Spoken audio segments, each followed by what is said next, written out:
2022 झारखंड में पंचायत चुनाव को लेकर रवि कुमार के साथ पंचायत यात्रा। आपका नाम क्या हुआ? सीताराम यादव। तो ये पता हमको चला है कि आप वार्ड से थे और आप ओबीसी से आते हैं। आपने अपना नामांकन वापस ले लिया? मैं वापस क्यों लिया आपने? मैं इसलिए लिया कि ओबीसी का आरक्षण नहीं तो चुनाव नहीं।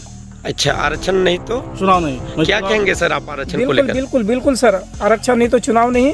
इस चुनाव को हम बहिष्कार करते हैं और जब तक हम लोग के हित में आरक्षण नहीं मिलता है तब तक हम लोग चुनाव लड़ेंगे, नहीं वोट करेंगे। सुप्रीम कोर्ट ने तो राज्य सरकार के पक्ष में फैसला सुनाई है, ऐसा ओबीसी के लोगों का कहना है। आप क्या कहना चाहेंगे? आप 20 सूत्री अध्यक्ष हैं।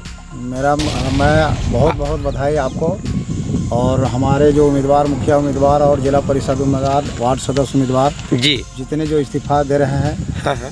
मैं इन लोग को बहुत बधाई देता हूँ। किस लिए बधाई दे रहे हैं? इसलिए कि आंदोलन में इन लोग भाग लिया। अच्छा। आज सुने होंगे कि आज से 2 दिन पहले आंदोलन में हमारे राष्ट्रीय जनता दल के इंद्रदेव ठाकुर जी आमरण अनशन पर बैठे हुए थे जी, जो कि आदर्श आचार संहिता को देखते हुए उनको तोड़ाया गया और हम लोग आदर्श आचार संहिता को उल्लंघन न करते हुए जैसे ही आचार संहिता खत्म होगा हम लोग आंदोलन को पूरे राज्य में दौड़ाएंगे और सुप्रीम कोर्ट के विरोध में भी हम लोग आंदोलन और धरना देंगे। अच्छा। सुप्रीम कोर्ट दोहरी नीति ओबीसी के साथ अपनाया है।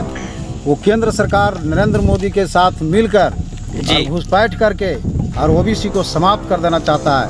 लेकिन मैं चुनौती देना चाहता हूं सुप्रीम कोर्ट को भी कि हम लोग रोड से लेकर सदन तक हम लोग घेरेंगे, छोड़ने वाले हम लोग नहीं हैं। मतलब आप अपने हक लेने के लिए आंदोलन कर रहे हैं और धारदार भी इसे बनाएंगे? एकदम बनाएंगे। इससे है कि हम आज अकेले थे। कितने ओबीसी आपके नेता जगे हुए हैं? अभी जगे हुए मान लीजिए बहुत से नेता तो सोए हुए हैं और राजनीति कर रहे हैं। हमारा सवाल है कि आपके बहुत से नेता हैं ओबीसी के, वे सोए हुए हैं और राजनीति कर रहे हैं। उन नेताओं के बारे में आप क्या कहेंगे? मैं ये कहना चाह रहा हूँ कि आपको बता देता हूँ कि आज 70 साल से जी, आज की बात नहीं है, 70 साल से ओबीसी को कहीं न कहीं उन लोग को सुलाने का काम किया गया है जी, उन लोग के ब्राह्मणवादी व्यवस्था के तहत जी। आपका नाम क्या हुआ सर? मेरा नाम आदित्य यादव है। सर आप ये बताइए कि ओबीसी आरक्षण को लेकर राज्य सरकार ने बहुत बड़ा झटका दिया और यहाँ के जो ओबीसी के जो खास नेता थे जैसे कि सुदेश महतो जी, चंद्र प्रकाश चौधरी जी, ये दोनों सुप्रीम कोर्ट में याचिका दायर किए। उस पर भी कुछ खास नतीजा निकल कर सामने नहीं आया और आरक्षण की जो नीति है उसमें भी बहुत देरी लग जाएगा। लेकिन वर्तमान में त्रिस्तरीय पंचायत चुनाव में ओबीसी को खास महत्व नहीं दिया गया। क्या कहेंगे आप? ये जो सुप्रीम कोर्ट का फैसला है उसका दुरुपयोग किया गया ओबीसी के साथ।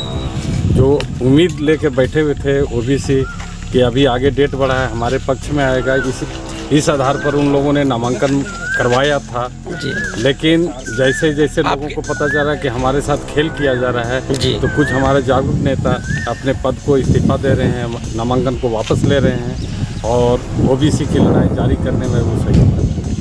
बहुत आपका शुक्रिया। सर आपका क्या नाम हुआ? आप अपना परिचय दें। आप अपना परिचय दें। मैं इंद्रदेव ठाकुर, राष्ट्रीय जनता दल के प्रदेश सचिव जी।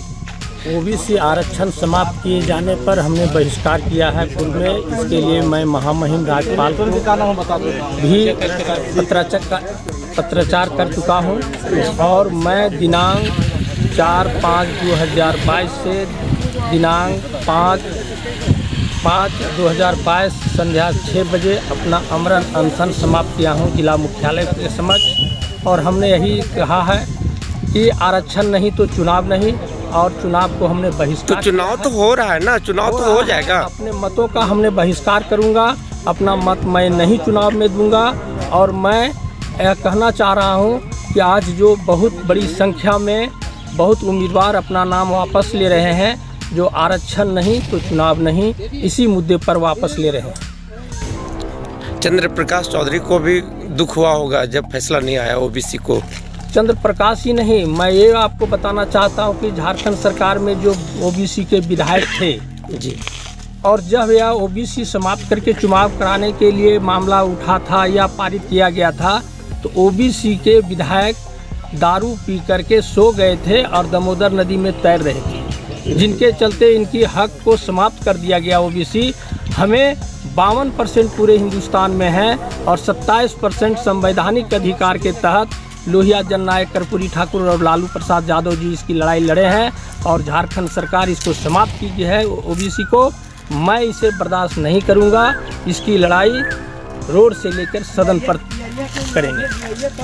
आपने कुछ देर पहले बताया कि मैं अपना नामांकन वापस ले लिया हूं, तो ये ओबीसी को सपोर्ट करने को लेकर, क्योंकि आप ओबीसी, मैं ओबीसी से हूं जी, और आरक्षण नहीं तो वोट नहीं। मैं ओबीसी को लेके जी, और ये हम लोग आंदोलन जारी किया हूं। आंदोलन के तहत मतलब आंदोलन करने के लिए मैं अपना नामांकन वापस लिया। बहुत बहुत शुक्रिया।